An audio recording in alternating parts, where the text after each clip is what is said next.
Hi, I'm Darren and welcome to New Factory Classics. Today we're going to discuss Rebel Moon on Netflix. Now, Zack Snyder's original movie was meant to be for Disney and it was going to be a Star Wars movie. But Disney turned him down because it was too violent and they didn't want a rated R Star Wars film. So he ended up rewriting it for Netflix.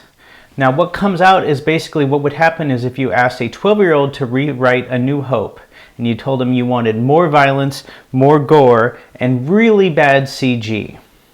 Now, the movie stars Kora, and she looks like an Abercrombie and Fitch model turned farmer. She lives in a village with about 100 people, and they live a peaceful life, and they want no part in the galactic war. Other than, of course, that they actually sell their grain to the rebels, but, that's not going to come back to hurt them, supporting a very small group of rebels.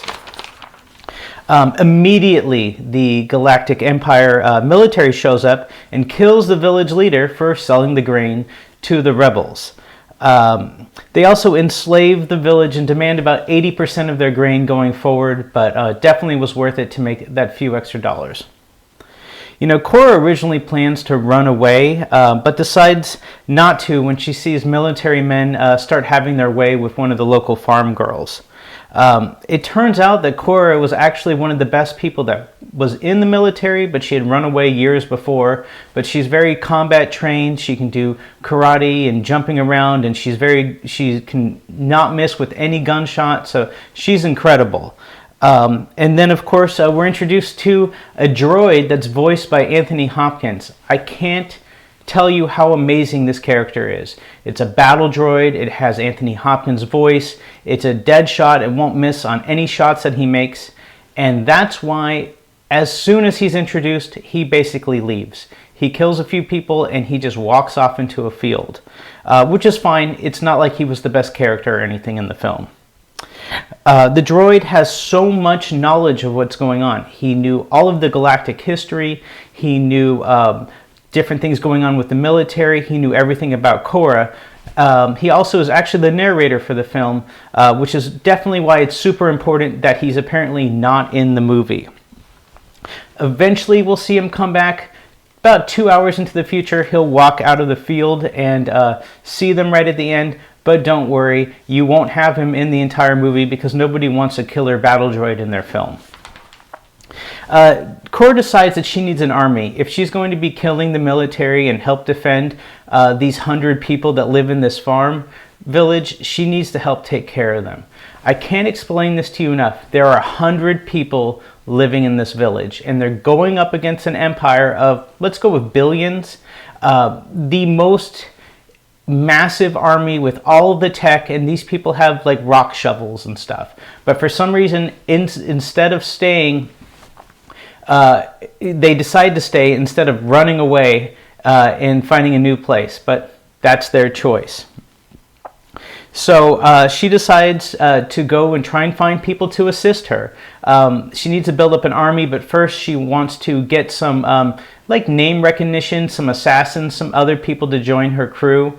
So she's going to go on a bunch of side quests throughout the film, starting with going to a cantina, which is almost shot for shot like the cantina scene in Star Wars A New Hope, but slightly more gore and way too many references to slavery. It just is like you rewrote this and you just made it darker for no reason, but it's not good. It's just Zack Snyder just wanted to tweak it and see if anyone would notice that he was just rewriting A New Hope. They eventually meet a scoundrel of a gentleman named Kai. He randomly has a ship for them to get on. He's basically the Han Solo of this movie. He'll be there for all of their adventures, but he definitely lets everyone know he's just in it for the money. So now they're going to go to planet and build their team up. I can't explain this enough. It's just a whole bunch of side quests. Go to a planet, meet a person, help them solve a small problem. They join the team. We're going to do it again. We're going to go after individual killers to go after and prepare to fight a galactic military that has millions of people and weapons that can destroy entire towns in a single shot. But we better defend these 100 people and not run away.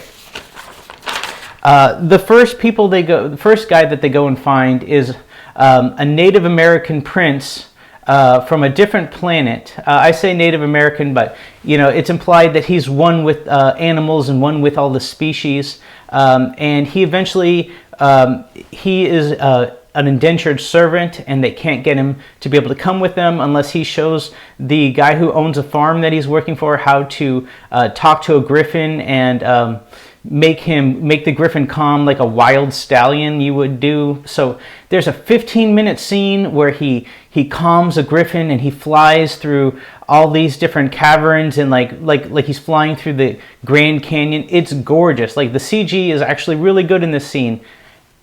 And then they're gonna just leave the griffin there.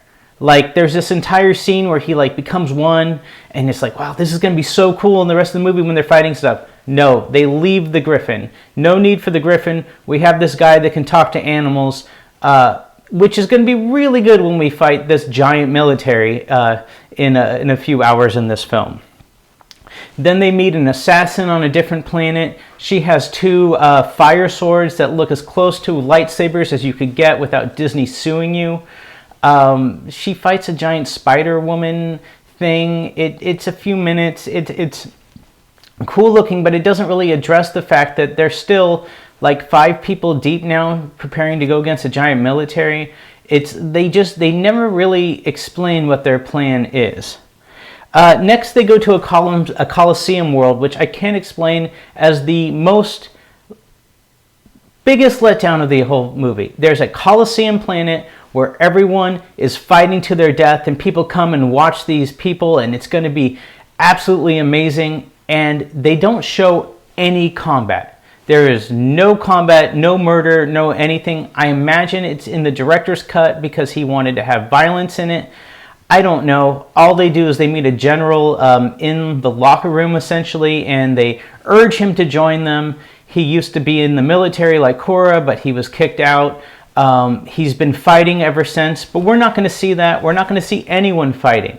It's like the worst side quest ever. They just get him, and he's going to lead their army. I don't know what army they have. I guess it's their army of 6 of them, plus the 100 people, but they definitely got an old general to join them, leaving the Colosseum without ever seeing any real combat. Finally, their last stop, they go and they actually meet the team of rebels that the village was selling grain to in the first place, where all their problems began. And they convince them, or at least half of the rebels, to join them. It's finally that they're bumping up their numbers, but they still only got like 200 rebels. At least these people have like some military weapons, some ability to fight. I mean, they might be able to take on maybe an army of 1,000. It just depends on how much the Galactic Empire cares, I guess. But they're planning, galactic, control. So I imagine they will just blow up this village when they find out that, their men were killed. But, hey, why not have 200 more people get blown up? On their way back to the farm, Kai, the scoundrel, suggests that they stop and refuel and get food on a certain planet. And it turns out that the scoundrel sold them out, and now they basically have this huge fight at the end. They end up losing most of the rebels. They lose the rebel leader that's on their team. And they do defeat the military temporarily, the group that's there, the maybe 50 to 100 people, but they take massive amounts of damage. I mean, basically, they return to the farmland with the 6 people outside of Kai walking towards the farm, just preparing for an invasion where they're going to be wiped out. And then at the end, as they're walking towards the farm, the battle droid comes out, having hung out in the grass for a while. He has a new skull on his head. He's really happy. I don't understand why he didn't come with them. I don't understand the plan of these people. But that's the end of Rebel Moon Part 1. They cut it in half.